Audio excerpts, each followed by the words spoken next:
Gregory DeCandia. I am the Artistic Director at DreamWrights Center for Community Arts, and I'm happy to be moderating our third installment of Community Conversations. This is where DreamWrights invites community leaders to talk about the challenging themes in our 25th anniversary season and the shows that we're bringing forth. Our community conversation today is centered around our production of Charlotte's Web, which is an adaptation of E.B. White's book, and it is done by Joseph Robinette.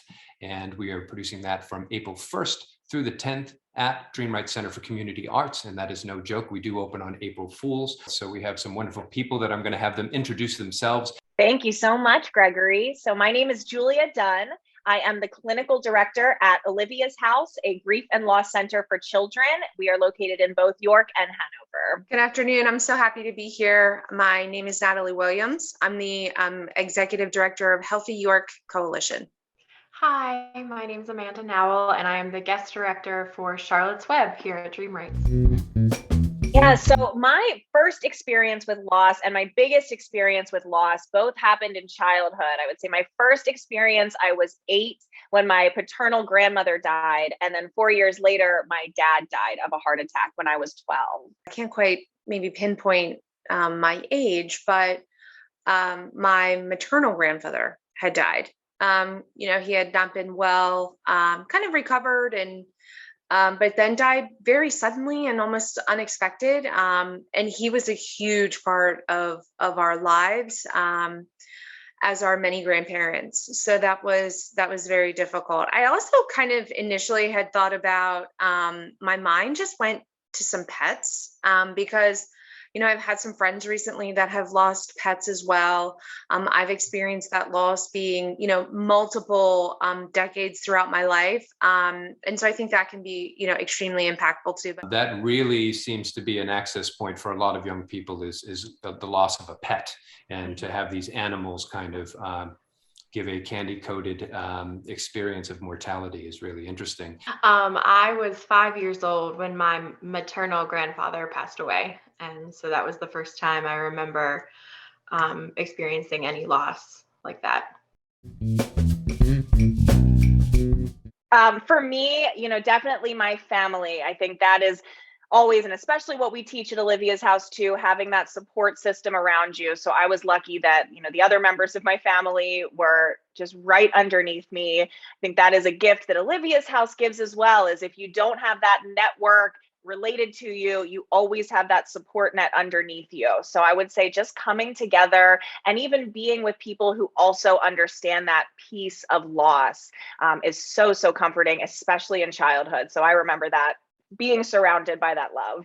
I have to say, I think that was one of the first times I ever really saw my parents grieve in that way, right? My mother and my father and my aunts and uncles. I obviously had, and I have an older sister, and so I think that she was a huge part of that.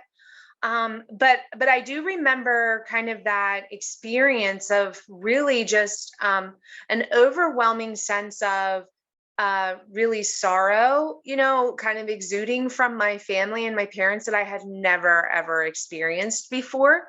And I think one of the things that, is really, positive in looking back on that is the supportive nature and the positive ways that they kind of encouraged us to talk about loss, to talk about our grief together as a family. I remember just being surrounded by my family during that time, and my church family as well, and just being able to lean on all of them.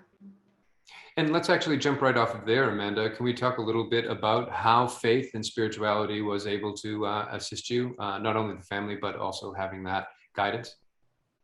Sure. I grew up in a loving, even though it was a small congregation, it was filled with just wonderful people that helped raise me and actually helped my family adopt me. Our preacher at the time was the one that actually found the organization that ended up adopting me. So it was really just a lovely family outside of my core actual family.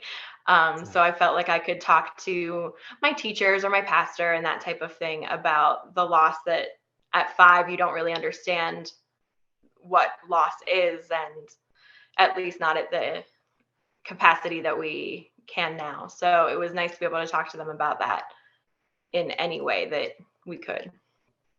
Yeah, what a blessing to have that supportive community, most definitely. And within our community here in York, we have Olivias House, which is really specializes in this. So I'd love to give the floor to Julia to tell us a little bit about the work that you're doing and how people can get involved if they need to be. Absolutely. Thank you. And I think everything that Amanda and Natalie shared really speaks to why Olivia's House exists. And it was born of the idea that when we experience loss, we feel so isolated. Natalie said it really well. It's this overwhelm, and you're even kind of foggy in the beginning, and it's really hard to get your wits about you. And this phrase that we've been hearing a lot lately, that new normal, it's the adjustment to that new normal that is so painful and can be difficult to navigate if you don't have the support that we all talked about. So Olivia's House is a fully independent, freestanding, nonprofit grief and loss education center, meaning that anyone in our community who has experienced a loss, and something that Amanda said really jogged my memory, that all death is loss, but not all loss is death. There are other types of losses too. And while Olivia's House, we really specialize in death, that is what we are experts at. We are experts at those other losses and how they impact a child and a family. And so all of our services are family based because bereavement is not a child's issue. None of us at 5, 6, 7, 8 years old, we're dealing with that issue by ourselves.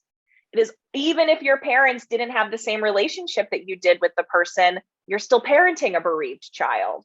So our goal is always to make sure that you have that expert guidance of what to say, what to do. But then even similar to what Amanda was saying with that faith piece, the rituals that come from loss and how we direct our healing and our grief energy into rituals, that is where, the beauty comes from. So whether that is through faith, religion, or just your own individual journey, that's the key. And understanding that one of the challenges is also the stigma of asking for help, especially when something seems to be not a physical wound, but something that is affecting your mind, body, and spirit as a holistic approach. So I'd love to talk a little bit about Natalie's work with Healthy York and what are mindful activities, what are mindful things that we can do to be able to combat the stress and the anxiety that these losses give our young people and our adults? About 1 in 5 individuals in our community have been diagnosed with some sort of anxiety or depressive disorder or have spoken to their physician about that. And behavioral health and mental health is a real focus, especially with how we've been impacted with COVID and the loss of either a loved one through COVID-19 or, loss of normal life. And so I would highlight and kind of just say that, the moniker self-care is still really very important, right? Connections to family, friends, however that may be, human connection is still very, very vital to the world and to us as individuals. One of the other things I think that's really been important is awareness of how you're feeling in terms of, are you feeling down? Are you feeling like you really need to talk to somebody? And that's really important, building that network for yourself. Who can you reach out to? Physical activity is still, a really great way to support your mental health. You get those endorphins moving and at least trying to exercise, 5 times a week for 30 minutes at minimum is still really a recommended lifestyle choice for continuing to take care of your mental health. I was reflecting on York County in general and thinking about, while some of us may be privileged to have a gym membership or, participate in exercise classes. Our community is full of beauty and places where really you can exercise for free and get outside and enjoy that, enjoy those county parks and the rail trail and things that you can do with family and friends as well if you want. Some of the other things I think that are just really important is knowing when to ask for help and understanding that there's absolutely no shame in that. We were so excited to have Charlotte's Web actually be our People's Choice Award. So this was our first time that we actually turned to the audience and said, what do you think DreamWrights should do in their 25th anniversary season? And overwhelmingly, this was the title of choice, which seems to make the most sense. Because so many people are dealing with this right now. So Amanda has a cast of 7 to 70 on stage. So really a multi-generational experience on there. So what has that been like putting the show together amidst the pandemic?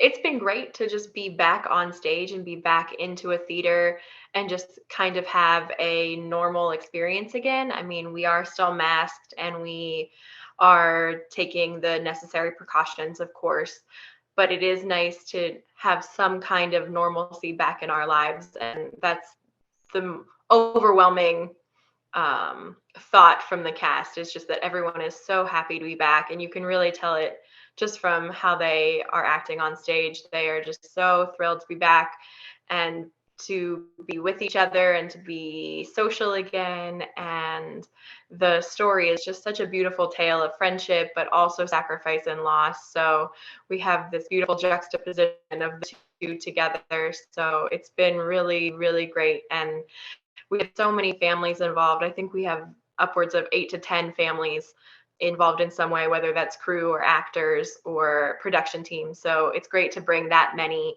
families and intergenerational groups of people together. We talked about needing help and that you shouldn't be shy in asking for help, but maybe sometimes we don't know when we actually need help. Maybe we think we're doing okay, but what are some of those signs that can tell us that we're not coping as well as we might let everybody know? Yeah, so I can definitely speak to this, and I think actually Charlotte's Web plays into this in many ways. Charlotte really was trying to protect Wilbur. At no point in the movie did she say, I'm aware that my lifetime is shorter than yours. I'm going to die long before you do. You will witness my death. She knew that. She purposely didn't tell him that. And that is an instinct of love when we want to protect the people around us. But often what that ends up doing is making us feel insecure, like Natalie said, anxious. That anxiety is when we don't have any sense of control. And I just imagine, what would Charlotte's Web be if, as Charlotte was going through her dying process, to bring Wilbur into that. But the way that it is portrayed really shows the reality of what it does look like when somebody is dying. Oftentimes they aren't super transparent and bringing people into the fold every step of the way. And I think, Wilbur is us. I'm not surprised that the community voted on this. I think, especially in these times, we need that comfort of Charlotte's Web in our lives. One of the key things I think that we need to think about in reaching out for support or help is, at what point is, your mental health or your emotional status kind of affecting your daily life, right? Your ability to do, some of those daily tasks that you might have at one time found joy in, that now you're feeling very insecure about or anxious about. And so I think for me, that's an issue that at that time it's really important to consider talking to someone, right? And finding those available resources in the community and organizations, and even again, faith leadership that might be, that you feel comfortable talking to. And I think sometimes that can be even scarier for, obviously, it's scarier for kids to be able to process some of that, and to see, maybe a loved one or a family member experience that kind of, emotional health challenges. So I would just kind of put that out to say, it's no shame in the game of talking to someone about how you're feeling. I think it's really interesting looking at Charlotte's Web under the magnifying glass of loss, because I really see two separate loss processes going on. The first one being Charlotte's dying process, and a little bit of Wilbur's potential dying process, right? So much of it is, you got to make me look good so that they don't kill me and, eat me.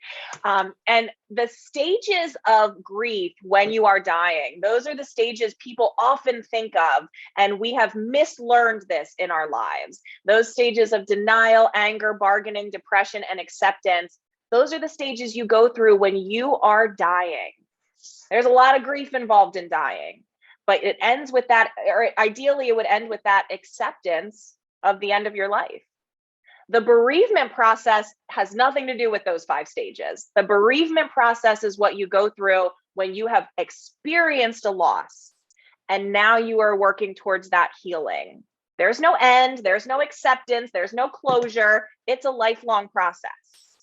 But I see that bereavement process really coming out at the end as Wilbur is seeing the babies born and tending to the egg sac and everything. But so much of the movie plays a little bit more into those 5 stages of grief when you're dying, especially focusing in on that B, which is bargaining. Bargaining doesn't exist when someone that you love has died. You may have a thought of, oh, I would give anything to have them back, but there's no real bargaining chips. But when death is on the table and it hasn't happened yet, you better believe bargaining is one of the important stages of that process. And almost the whole book, the whole movie, maybe the whole play is about Wilbur's desperation to not die.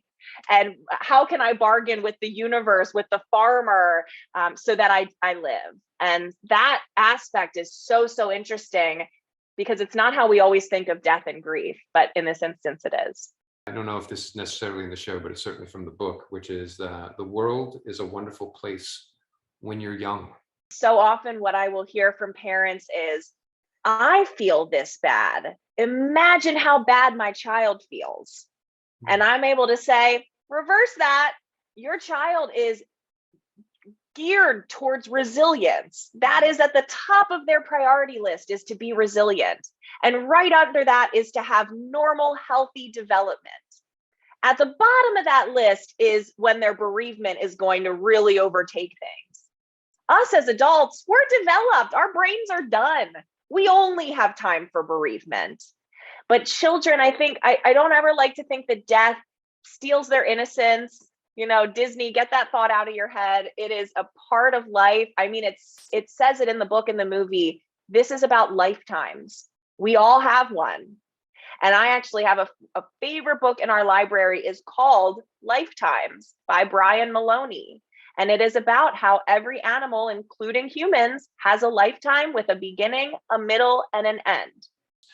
What are ways that we can have conversations with young people to be able to help them with this coping? What are ways that we can find out without being too forceful or I don't know, I guess judgmental, as you were saying? I can just imagine how bad you feel because I feel this bad. So what are ways that we can engage children properly to be able to help them during these difficult times? Something as simple as taking them to a production of Charlotte's Web, allowing them to ask questions. A lot of Disney movies touch on death. Soul is one of my favorites. Now, I'm not suddenly pro-Disney, but I'm neutral. But, Soul is a beautiful movie to help explain the difference between the body and the soul. A lot of times we rely on metaphors to explain death to children, and that's where that confusion comes in. We say, oh, they flew up to heaven, and flying is something that alive animals can do. Once your body has stopped working, you can't do things like fly or breathe or feel pain or anything, because that's just a body. So I think the birth of these conversations is not sitting down in a smoke-filled room and talking about death with your children. No, it's taking them to a matinee performance of Charlotte's Web and then on the drive home saying, what'd you think? And let them go. And like I said, that resilience is going to shine through. They're going to have questions, comments. It's all on the parents and the adults to have the courage to go there. Just talk, check in with them, provide them the opportunity to have those conversations. I think emotions and being either angry or sad or confused or, so many different emotions are okay to have, right? We have them many times a day, multiple times throughout the day.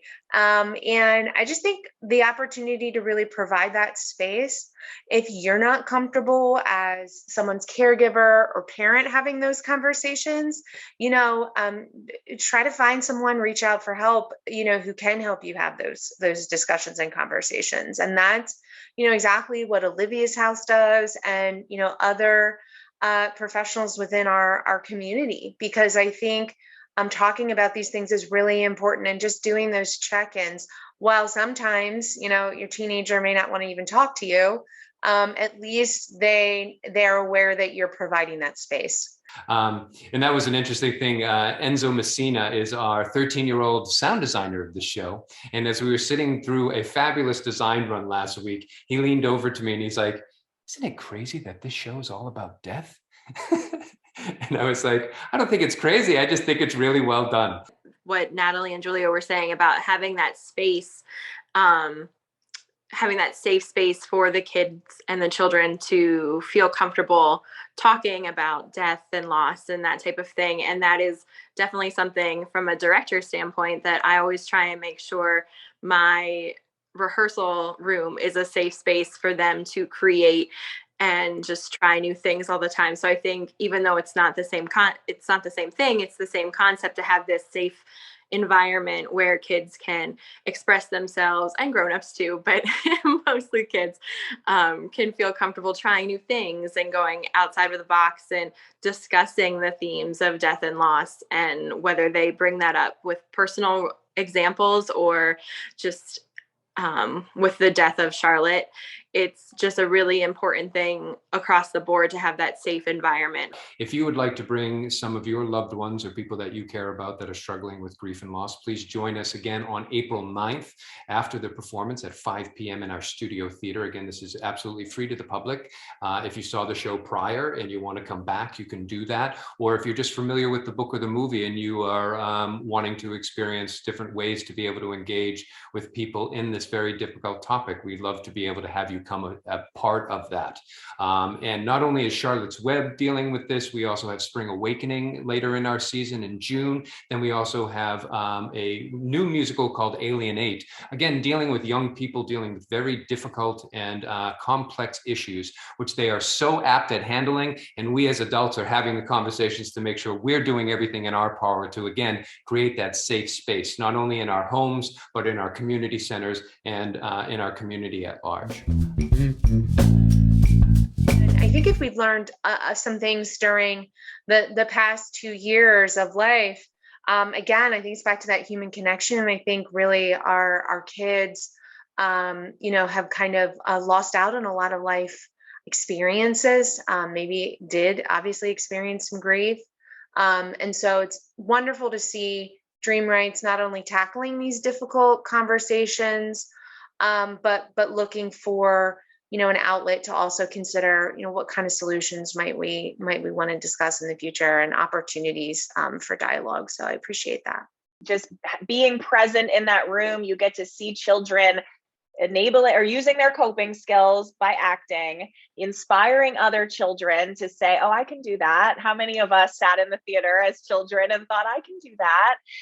And DreamWrights really gives access to that brand new coping skill that it's accessible to everybody. And just like Natalie said, wrapping the themes of grief and loss into that is going to open up a world of goodness for our community. I'm so excited to hear the comments of everyone that comes to see it and hopefully comes to sit in on our panel afterwards, and how they use Charlotte maybe as a way to cope with some of their grief and loss moving forward.